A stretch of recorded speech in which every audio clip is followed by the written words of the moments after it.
Josué 22. Alors Josué appela les Rubénites, les Gadites et la demi-tribu de Manassé. Il leur dit : Vous avez observé tout ce que vous a prescrit Moïse, serviteur de l'Éternel, et vous avez obéi à ma voix dans tout ce que je vous ai ordonné. Vous n'avez point abandonné vos frères, depuis un long espace de temps jusqu'à ce jour, et vous avez gardé les ordres, les commandements de l'Éternel votre Dieu. Maintenant que l'Éternel votre Dieu a accordé du repos à il le leur avait dit, retournez et allez vers vos tentes, dans le pays qui vous appartient, et que Moïse, serviteur de l'Éternel, vous a donné de l'autre côté du Jourdain. Ayez soin seulement d'observer et de mettre en pratique les ordonnances et les lois que vous a prescrites Moïse, serviteur de l'Éternel. Aimez l'Éternel votre Dieu, marchez dans toutes ses voies, gardez ses commandements, attachez-vous à lui, et servez-le de tout votre cœur et de toute votre âme. Et Josué les bénit et les renvoya, et ils s'en allèrent vers leur tente. Moïse avait donné à une moitié de la tribu de Manassé un héritage en Basane, et Josué donna à l'autre moitié un héritage auprès de ses frères, en deçà du Jourdain, à l'Occident. Lorsque Josué les renvoya vers leur tente, il les bénit, et leur dit : Vous retournerez à vos tentes avec de grandes richesses, avec des troupeaux fort nombreux, et avec une quantité considérable d'argent, d'or, d'airain, de fer et de vêtements. Partagez avec vos frères le butin de vos ennemis. Les fils de Ruben, les fils de Gad, et la demi-tribu de Manassé s'en retournèrent, après avoir quitté les enfants d'Israël à Silo, dans le pays de Canaan, pour aller dans le pays de Galaad, qui était leur propriété, et où ils s'étaient établis comme l'Éternel l'avait ordonné par Moïse. Quand ils furent arrivés au district du Jourdain qui appartiennent au pays de Canaan, les fils de Ruben, les fils de Gad et la demi-tribu de Manassé y bâtirent un autel sur le Jourdain, un autel dont la grandeur frappait les regards. Les enfants d'Israël apprirent que l'on disait : Voici, les fils de Ruben, les fils de Gad et la demi-tribu de Manassé ont bâti un autel en face du pays de Canaan, dans les districts du Jourdain, du côté des enfants d'Israël.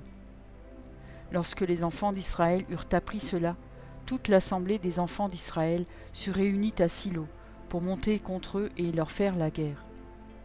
Les enfants d'Israël envoyèrent auprès des fils de Ruben, des fils de Gad et de la demi-tribu de Manassé, au pays de Galaad, Phinehès, fils du sacrificateur Éléazar, et 10 princes avec lui, un prince par maison paternelle pour chacune des tribus d'Israël. Tous étaient chefs de la maison paternelle parmi les milliers d'Israël.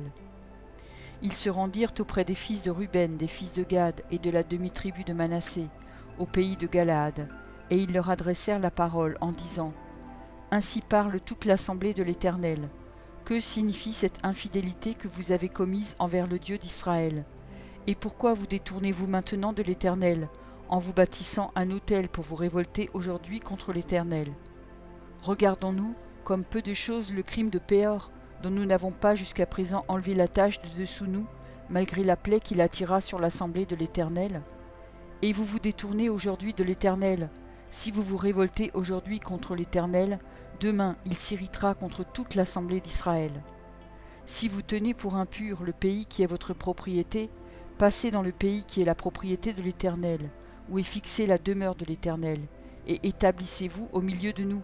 Mais ne vous révoltez pas contre l'Éternel, et ne vous séparez pas de nous, en vous bâtissant un autel, outre l'autel de l'Éternel notre Dieu. Akan, fils de Zérak, ne commit-il pas une infidélité au sujet des choses dévouées par interdit, et la colère de l'Éternel ne s'enflamma-t-elle pas contre toute l'assemblée d'Israël ? Il ne fut pas le seul qui périt à cause de son crime. Les fils de Ruben, les fils de Gad et la demi-tribu de Manassé répondirent ainsi aux chefs des milliers d'Israël.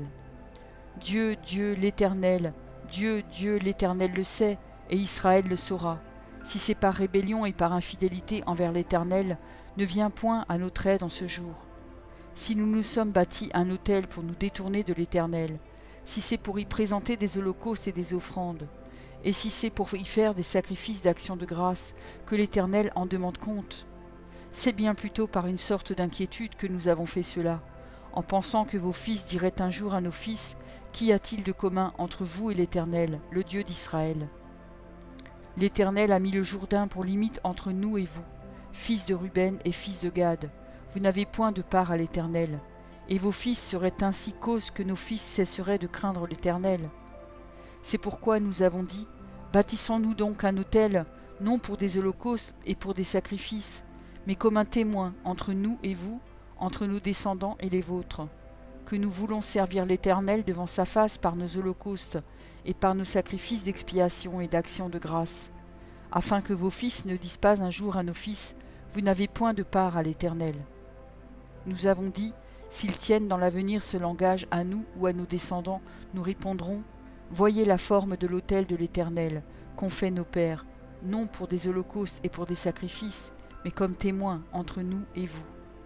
Loin de nous la pensée de nous révolter contre l'Éternel et de nous détourner aujourd'hui de l'Éternel, en bâtissant un autel pour des holocaustes, pour des offrandes et pour des sacrifices, outre l'autel de l'Éternel, notre Dieu, qui est devant sa demeure.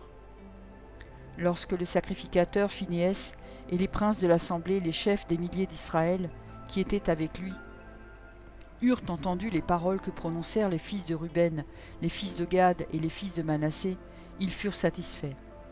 Et Phinéas, fils du sacrificateur Éléazar, dit aux fils de Ruben, aux fils de Gad et aux fils de Manassé, nous reconnaissons maintenant que l'Éternel est au milieu de nous, puisque vous n'avez point commis cette infidélité contre l'Éternel, vous avez ainsi délivré les enfants d'Israël de la main de l'Éternel. Phinéas, fils du sacrificateur Éléazar, et les princes quittèrent les fils de Ruben et les fils de Gad, et revinrent du pays de Galaad, dans le pays de Canaan, auprès des enfants d'Israël, auxquels ils firent un rapport. Les enfants d'Israël furent satisfaits, ils bénirent Dieu, et ne parlèrent plus de monter en armes pour ravager le pays qu'habitaient les fils de Ruben et les fils de Gad. Les fils de Ruben et les fils de Gad appelèrent l'autel Aide, car, dirent-ils, il est témoin entre nous que l'Éternel est Dieu. Josué 23. Depuis longtemps l'Éternel avait donné du repos à Israël, en le délivrant de tous les ennemis qui l'entouraient. Josué était vieux, avancé en âge. Alors Josué convoqua tout Israël, ses anciens, ses chefs, ses juges et ses officiers. Il leur dit, « Je suis vieux, je suis avancé en âge. Vous avez vu tout ce que l'Éternel, votre Dieu, a fait à toutes ces nations devant vous, car c'est l'Éternel, votre Dieu, qui a combattu pour vous. Voyez, je vous ai donné en héritage par le sort selon vos tribus, ces nations qui sont restées, à partir du Jourdain, et toutes les nations que j'ai exterminées, jusqu'à la grande mer vers le soleil couchant. L'Éternel, votre Dieu, les repoussera devant vous et les chassera devant vous. Et vous posséderez leur pays comme l'Éternel, votre Dieu, vous l'a dit. Appliquez-vous avec force à observer et à mettre en pratique tout ce qui est écrit dans le livre de la loi de Moïse, sans vous en détourner ni à droite ni à gauche. Ne vous mêlez point avec ces nations qui sont restées parmi vous, ne prononcez point le nom de leur Dieu, et ne l'employez point en jurant, ne les servez point, et ne vous prosternez point devant eux. Mais attachez-vous à l'Éternel, votre Dieu, comme vous l'avez fait jusqu'à ce jour. L'Éternel a chassé devant vous des nations grandes et puissantes, et personne jusqu'à ce jour n'a pu vous résister. Un seul d'entre vous en poursuivait 1000, car l'Éternel, votre Dieu, combattait pour vous comme il vous l'a dit. Veillez donc attentivement sur vos âmes, afin d'aimer l'Éternel, votre Dieu. Si vous vous détournez et que vous vous attachez au reste de ces nations qui sont demeurées parmi vous, si vous vous unissez avec elles par les mariages, et si vous formez ensemble des relations, soyez certains que l'Éternel, votre Dieu, ne continuera pas à chasser ces nations devant vous, mais elles seront pour vous un filet et un piège, un fouet dans vos côtés et des épines dans vos yeux, jusqu'à ce que vous ayez péri de dessus ce bon pays que l'Éternel, votre Dieu, vous a donné. Voici, je m'en vais maintenant par le chemin de toute la terre.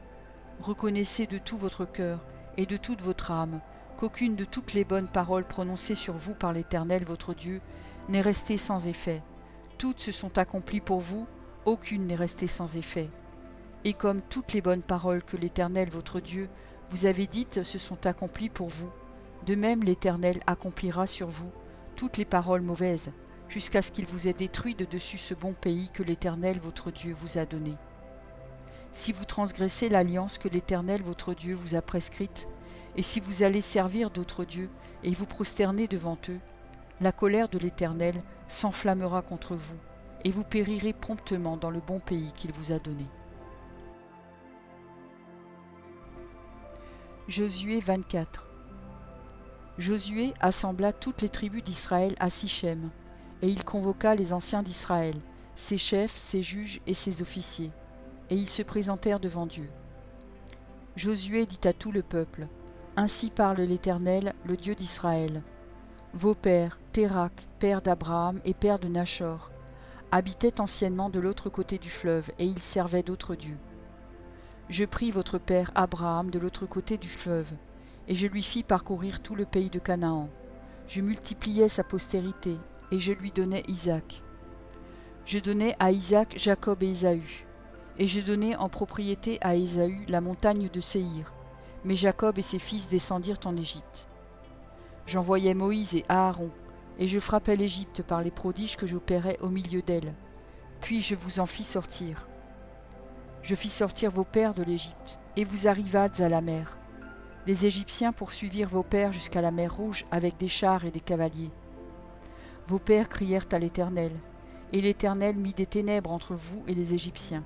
Il ramena sur eux la mer, et elle les couvrit. Vos yeux ont vu ce que j'ai fait aux Égyptiens, et vous restâtes longtemps dans le désert. Je vous conduisis dans le pays des Amoréens qui habitaient de l'autre côté du Jourdain, et ils combattirent contre vous. Je les livrai entre vos mains. Vous prîtes possession de leur pays, et je les détruisis devant vous. Balak, fils de Tsippor, roi de Moab, se leva et combattit Israël. Il fit appeler Balaam, fils de Béor, pour qu'il vous maudît. Mais je ne voulus point écouter Balaam, il vous bénit, et je vous délivrai de la main de Balak. Vous passâtes le Jourdain, et vous arrivâtes à Jéricho. Les habitants de Jéricho combattirent contre vous les Amoréens, les Phéréziens, les Cananéens, les Hessiens, les Girgasiens, les Héviens et les Jébusiens. Je les livrai entre vos mains. Et j'envoyai devant vous les frelons qui les chassèrent loin de votre face, comme les 2 rois des Amoréens. Ce ne fut ni par ton épée ni par ton arc. Je vous donnai un pays que vous n'aviez point cultivé, des villes que vous n'aviez point bâties et que vous habitez, des vignes et des oliviers que vous n'avez point plantés et qui vous servent de nourriture. Maintenant, craignez l'Éternel et servez-le avec intégrité et fidélité. Faites disparaître les dieux qu'ont servis vos pères de l'autre côté du fleuve et en Égypte, et servez l'Éternel. Et si vous ne trouvez pas bon de servir l'Éternel, choisissez aujourd'hui qui vous voulez servir, ou les dieux que servaient vos pères au-delà du fleuve, ou les dieux des Amoréens dans le pays desquels vous habitez. Moi et ma maison, nous servirons l'Éternel. Le peuple répondit et dit, loin de nous la pensée d'abandonner l'Éternel et de servir d'autres dieux. Car l'Éternel est notre Dieu, c'est lui qui nous a fait sortir du pays d'Égypte, de la maison de servitude, nous et nos pères. C'est lui qui a opéré sous nos yeux ces grands prodiges, et qui nous a gardés pendant toute la route que nous avions suivie, et parmi tous les peuples au milieu desquels nous avons passé. Il a chassé devant nous tous les peuples, et les Amoréens qui habitaient ce pays. Nous aussi, nous servirons l'Éternel, car il est notre Dieu. Josué dit au peuple, vous n'aurez pas la force de servir l'Éternel, car c'est un Dieu saint, c'est un Dieu jaloux. Il ne pardonnera point vos transgressions et vos péchés. Lorsque vous abandonnerez l'Éternel et que vous servirez des dieux étrangers, il reviendra vous faire du mal et il vous consumera après vous avoir fait du bien. Le peuple dit à Josué, non, car nous servirons l'Éternel. Josué dit au peuple, vous êtes témoins contre vous-même que c'est vous qui avez choisi l'Éternel pour le servir. Ils répondirent, nous en sommes témoins. Ôtez donc les dieux étrangers qui sont au milieu de vous, et tournez votre cœur vers l'Éternel, le Dieu d'Israël. Et le peuple dit à Josué, nous servirons l'Éternel notre Dieu, et nous obéirons à sa voix. Josué fit en ce jour une alliance avec le peuple, et lui donna des lois et des ordonnances à Sichem. Josué écrivait ces choses dans le livre de la loi de Dieu. Il prit une grande pierre qu'il dressa là, sous le chêne qui était dans le lieu consacré à l'Éternel. Et Josué dit à tout le peuple, voici, cette pierre servira de témoin contre nous, car elle a entendu toutes les paroles que l'Éternel nous a dites. Elle servira de témoin contre vous, afin que vous ne soyez pas infidèles à votre Dieu. Puis Josué renvoya le peuple, chacun dans son héritage. Après ces choses, Josué, fils de Nun, serviteur de l'Éternel, mourut, âgé de 110 ans. On l'ensevelit dans le territoire qu'il avait eu en partage à Timnath-Sérach, dans la montagne d'Éphraïm, au nord de la montagne de Gaash. Israël servit l'Éternel pendant toute la vie de Josué et pendant toute la vie des anciens qui survécurent à Josué et qui connaissaient tout ce que l'Éternel avait fait en faveur d'Israël. Les os de Joseph que les enfants d'Israël avaient rapportés d'Égypte furent enterrés à Sichem, dans la portion du champ que Jacob avait acheté des fils de Hamor, près de Sichem, pour 100 késitas, et qui appartint à l'héritage des fils de Joseph. Éléazar, fils d'Aaron, mourut, et l'on enterra à Gibéat Phinéas, qui avait été donné à son fils Phinéas dans la montagne d'Éphraïm. Merci pour ton écoute. Je t'encourage à écouter encore la parole du Seigneur. J'ai pris un engagement avec lui et je publierai tous les jours un verset. Si j'en oublie un jour, j'en ferai 2 le lendemain. De ton côté, tout ce que tu as à faire, c'est de t'abonner à cette chaîne. Et s'il te plaît, n'oublie pas le pouce bleu. Et si tu veux me laisser un gentil commentaire, c'est aussi apprécié. Pour écouter la suite, clique simplement sur la vidéo du jour suivant, en haut à gauche. Que Dieu te bénisse.